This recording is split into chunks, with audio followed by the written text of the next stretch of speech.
महादेवाचं मंदिर होतं चौंडी गावात आणि त्या काळात महाराष्ट्राचं राजा श्रीमंत बाजीरावचे पेशवे आणि महाराष्ट्र राजे मल्हारराव चौंडी गावात आले महादेवाच्या मंदिरात थांबले आणि महादेवाच्या मंदिरात थांबल्यानंतर गावचे सरपंच होते ते मल्हाररावाला साष्टांग प्रणिपात करत असलेले आईला देईन पाहिजे देवाच्या दर्शनाला आलेले 8 वर्ष आईला देईन आणि गावचा सरपंच मल्हारी गावाच्या आणि बाजीराव पेशव्याच्या चरणाला लागलाय त्या 8 वर्षाच्या आईला देईन पाहिलं आणि आईला देईन सरपंचाच्या जवळ गेल्या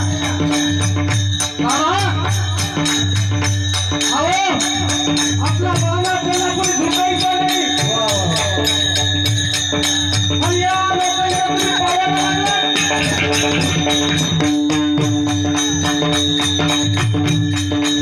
सरपंचाने सांगितलं अरे सामान्य नाही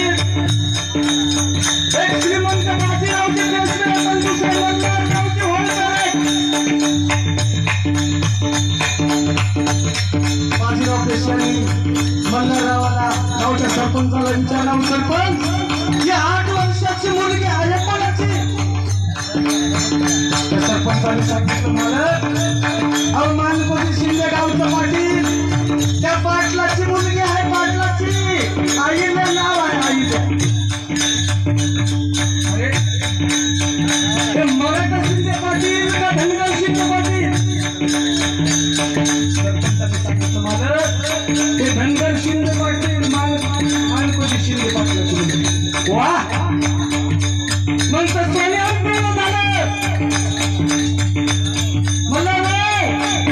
आपल्या खंडेरावाला पत्र सोबत मानकोजी शिंदेला बोलावण्यात आलं आणि मानकोजी शिंदेला बोलावल्यानंतर मानकोजी शिंदे समोर प्रस्ताव ठेवला बाजीराव पेशवे सांगू लागले मला मानकोजी तुझ्या आईला नावाची मुलगी मल्हाररावाच्या मुलाला म्हणजे खंडेरावांना द्यायची अशी आमची इच्छा आहे वा माझा भाग्याचा उदय झाला मला आणि आईला देवीचा विवाह ठरला शनिवार वाड्यामध्ये शाहू महाराजांच्या उपस्थित अशा या करत बघा पुण्यश्लोक आता ते 12 ज्योतिर्लिंगाला आपण दर्शनाला जातो ना जरा लक्षात ठेवा ते ज्योतिर्लिंग कोणाच्या आधी ठेवले असतील तर पुण्यश्लोक आईला देईन ते कीर्तन तुम्हाला कामाला करता येतात ते देवस्थान तुम्हाला आम्हाला करता येतात मोहम्मद गजनीनं सोमनाथ मंदिर पूर्ण उद्ध्वस्त केलं होतं ते आमच्या पुण्यश्लोक आईला देईन पुन्हा निर्माण केलं तुमच्या औंध्या नागराचं मंदिर केला अशा या पुण्यश्लोक आईला देईन विवाह नमन असेल आणि सेवा